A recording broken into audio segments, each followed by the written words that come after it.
তো দেখো, যারা নতুন ইউটিউবার হয় তারা শুধু সাবস্ক্রাইবের পেছনে ছোটে, কারণ যাতে তাদের চ্যানেল মনিটাইজ হয়ে যায়, তাদের চ্যানেল থেকে যেন টাকা ইনকাম করা যায়। তো তারা সবসময় চাই 1,000 সাবস্ক্রাইব। কিন্তু অবশ্যই না, এটা তুমি যদি করো তাহলে কখনোই তোমার সাবস্ক্রাইব বাড়বে না।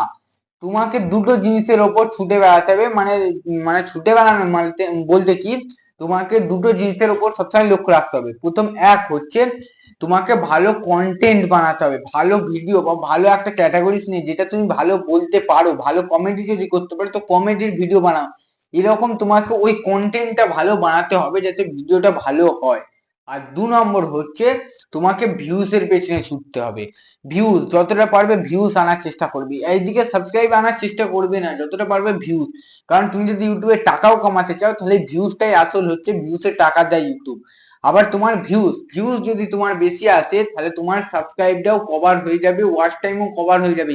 তো যতটা পারবে ভিউজ আনার চেষ্টা করবে, ভালো কন্টেন্ট বানানোর চেষ্টা করবে, তাহলেই দেখবে তোমার সাবস্ক্রাইব অটোমেটিক বেড়ে যাবে।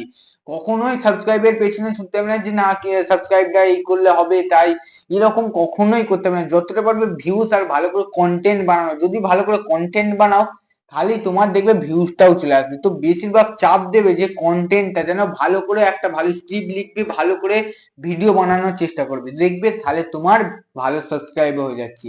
তো তার আগে অবশ্যই আমাকেও সাবস্ক্রাইব করে রাখো, এরকম ভিডিও আমি প্রতিনিয়ত আপলোড করতে থাকি। আবার নেক্সট ভিডিওতে দেখা হচ্ছে।